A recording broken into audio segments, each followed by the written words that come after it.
important. Donc, j'aimerais ça qu'on parle un peu du développement de ton cours en ligne. Ouais. Avant ça, écoute. Avant ça, il y a une autre affaire qu'il faut que je dise, que toi, tu m'avais dit. Oui, vas-y. On a parlé tout à l'heure un peu tout l'aspect, en fait, tout ce qu'il y a à faire quand on veut se lancer sur le web. Là. Fait que, si vous nous écoutez aujourd'hui, il y en a peut-être qui veulent se lancer un podcast, qui veulent se lancer un blog, créer une formation, écrire un livre, whatever. Mais il y a 10 000 choses à faire, OK? Puis, à un moment donné, toi, tu m'avais donné un conseil ça, pour moi, c'est vraiment un des meilleurs conseils que tu m'as donné. C'était le principe du just-in-time learning. Tu l'appliques, tu t'en parles souvent même sur la tranchée de ça. Parce que souvent, on est dans une optique, je pense que l'être humain est comme ça, on fait tous ça. On veut tout faire en même temps. Là. Moi, quand j'ai lancé justement mon blog, mon réflexe aurait été de me dire, bon, parfait, je lance mon blog en octobre 2017. Dans quelques mois, je me lance aussi dans le cours en ligne, j'apprends le podcasting, j'apprends à faire du montage vidéo. J'apprends à tout faire en même temps, dans le fond. Mais ça, ce qui arrive, c'est que le résultat garanti, c'est que tu vas te sentir overwhelmed, dépassé, écrasé par ça. Puis après ça, tu as juste le goût d'abandonner. Et même, on sait qu'il y en a qui abandonnent. Il y a des gens qui veulent se lancer sur le web et qui abandonnent tout simplement parce qu'ils sont écrasés par tout ça. On en voit des fois sur la tranchée des gens qui sont un peu comme à l'aide. Par où est-ce que je commence? Est-ce qu'il faut que je fasse ma page Facebook? Est-ce qu'il faut que je lance ma chaîne YouTube? Est-ce qu'il faut que je me concentre sur ma newsletter? Qu'est-ce qu'il faut que je fasse? Puis toi, à m'amener, ça, c'est un conseil que tu m'avais donné. Tu m'avais dit, just-in-time learning, là, apprends une chose à la fois. Et ça, c'est quelque chose que j'applique. Justement, quand j'ai lancé le blog, ma priorité était d'apprendre à bien écrire, apprendre le référencement, et en même temps, apprendre aussi les réseaux sociaux. Parce que, ultimement, tes articles, il faut qu'ils vivent aussi sur les réseaux sociaux. C'était trois choses sur lesquelles je me concentrais. Quand est venu le temps d'écrire le livre, c'était durant l'été 2018. Après ça, là, il faut que j'apprenne, en fait, comment écrire et publier un livre. Je me suis auto-publié. Donc, encore une fois, il y a 10 000 choses à apprendre. Comment tu structures tes chapitres? Où est-ce que tu fais imprimer ton livre? OK, si j'y vais avec une impression sur demande, genre sur Amazon, comment ça marche cette affaire-là? Comment il faut formater notre fichier? Comment je fais un lancement de livre? Fait que j'ai commencé à apprendre tout ça quand j'étais rendu à cette étape-là. Et après, quand est venu le temps de faire le cours en ligne, ça a été la même affaire. C'est OK, bon, le prochain projet que je lance en automne 2019, c'est un cours en ligne. Comment ça marche? Et là, c'est là, si tu avais eu un cours en ligne sur comment faire un cours en ligne, je l'aurais acheté. Tu vois, c'est vraiment quelque chose. Mais très important, just-in-time learning. Tu sais, quand on se lance, apprends une chose à la fois. Fais une chose à la fois. Moi, ce que je trouve que le just-in-time learning apporte également concrètement dans la vie des gens qui vont l'appliquer, c'est que c'est intimidant de voir la montagne de choses à laquelle il faut que tu accomplisses. Donc, lorsque tu es en train de contempler de te lancer dans un nouveau projet, que ce soit n'importe quel type de projet, peut-être que tu te dis, moi, j'aimerais ça faire un app d'intelligence artificielle qui va s'intégrer avec les différentes plateformes ou tu veux juste te faire un blog, ou tu veux juste te faire une formation, ou tu veux juste faire n'importe quoi, apprendre la photographie. N'importe quel projet qui en vaut la peine est complexe. Tu regardes ça de loin, tu te dis, my God, comment est-ce que je vais faire? Donc, l'approche just-in-time learning, c'est pas juste de dire, je vais traverser le pont quand je vais être rendu là. C'est de te dire ce qu'une personne est capable de faire, tout le monde est capable de faire, et d'avoir confiance que quand tu vas arriver proche du pont, la personne qui est toi, mais dans le futur, cette personne-là est vraiment bonne, puis est capable, puis est compétente. Puis fais confiance à cette personne-là. Lance-toi dans le projet, aie l'esprit tranquille, parce que toi, dans 2 semaines, t'es vraiment hâte. Tu vas être capable. C'est ce petit quelque chose-là qui fait en sorte que, tu sais, c'est comme présentement, récemment, j'ai refait le programme de l'affiliation de la tranchée. On est en train de refaire le site au grand complet. Et il y a plein de choses que j'ai aucune idée de comment ça marche. Puis je sais que c'est dans le pipeline. Je sais que c'est là, ça s'en vient. Dans 2 mois, je vais probablement avoir 2 week-ends où je vais avoir mal à la tête. Mais ces 2 week-ends de mal de tête-là, je vais passer à travers. C'est ça. Parce que dans le passé, tu passes tout le temps à travers ce genre.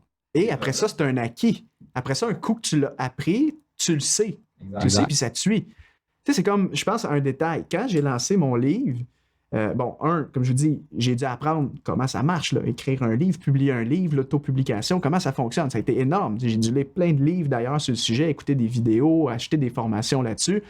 Quand est venu le temps de publier le livre, après, j'avais une autre chose à apprendre. Il fallait que j'apprenne comment faire un lancement de produit. Ça, c'est une autre affaire, d'autres sets là, de skills qu'il faut maîtriser. Et j'ai dû apprendre la publicité Facebook. Fait que c'est là que j'ai acheté la fameuse formation sur la publicité Facebook. Puis tu sais, c'est quand même technique au début, là, la publicité Facebook, quand tu pars de zéro, moi, au début, je trouvais ça compliqué, honnêtement. Mais je l'ai appris. J'ai commencé au début à faire mes premières campagnes. Honnêtement, c'était mauvais. Je n'avais pas des bons résultats. La publicité coûtait cher, pas beaucoup de conversions. Mais aujourd'hui, tu vois, j'ai refait le lancement du cours en ligne. Et parce que j'avais déjà appris la pub Facebook dans le lancement de mon livre, quand j'ai fait le lancement, cette fois-ci, de mon cours en ligne, là, en ce moment, mes pubs Facebook cartonnent. En ce moment, là, j'ai comme des pubs qui roulent. C'est super bon. Ça coûte pas cher, beaucoup de conversions. Parce que j'avais appris ça. Puis là, maintenant, c'est un acquis. Fait que dans 5 ans, dans 10 ans, je vais encore savoir comment faire de la pub Facebook. J'aurais plus besoin de réapprendre ça, à moins que Facebook change complètement la donne, ce qui est possible. Mais tu comprends ce que je veux dire? Fait qu'un coup, tu l'apprends une fois, puis tu le maîtrises. C'est comme Olivier, tu sais comment faire de la vidéo.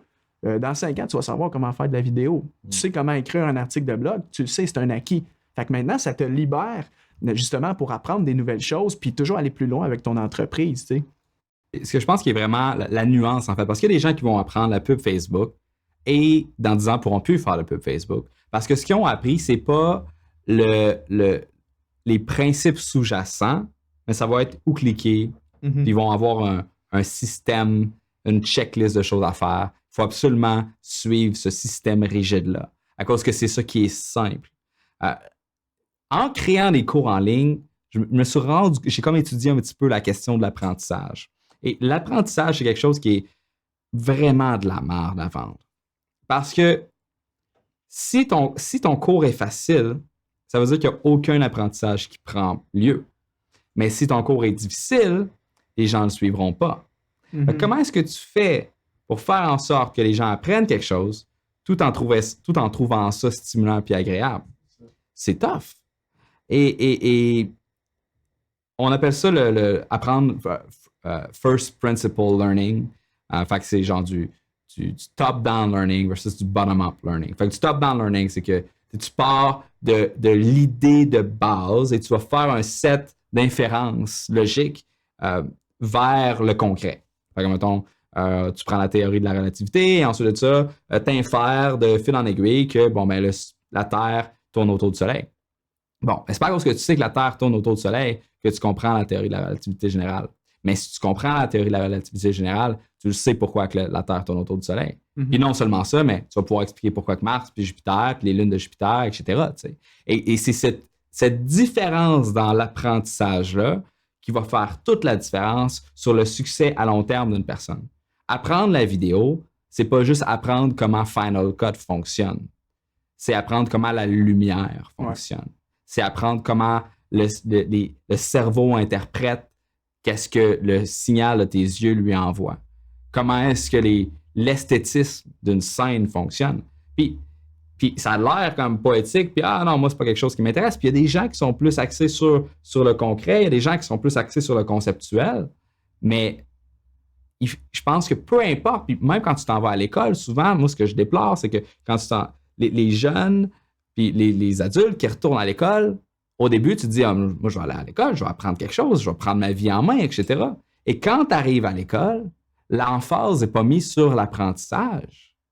Il est mis sur le par cœur, mémoriser pour avoir une bonne performance lors des examens. Les examens sont essentiels parce que ça permet de consolider tes apprentissages. Un simple test ABCD augmente la rétention après 6 mois de 60%. C'est pas des jokes. Puis d'ailleurs, c'est quelque chose qu'on va intégrer aussi à la tranchée pour être capable de s'en aller vers la leçon suivante.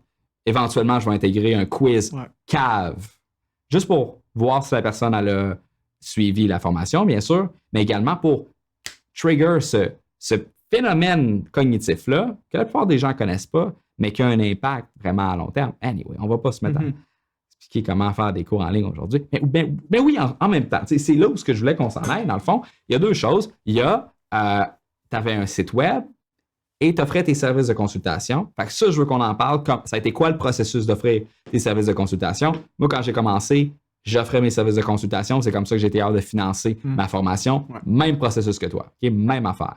Fait qu'il y a un processus de ça. Et je me rappelle, tes pages de vente étaient absolument excellentes. Donc, je suis curieux de connaître ta création de page de vente, le workflow en arrière de ça, le contact avec les clients, comment est-ce que tu trouvais ça.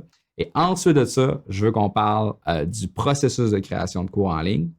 C'est-à-dire, comment est-ce que tu as structuré ton cours, c'était quoi le processus de réflexion, et finalement, on va pouvoir faire un pivot et discuter de la productivité. Je pense qu'on devrait finir le podcast dans 1 heure et demie.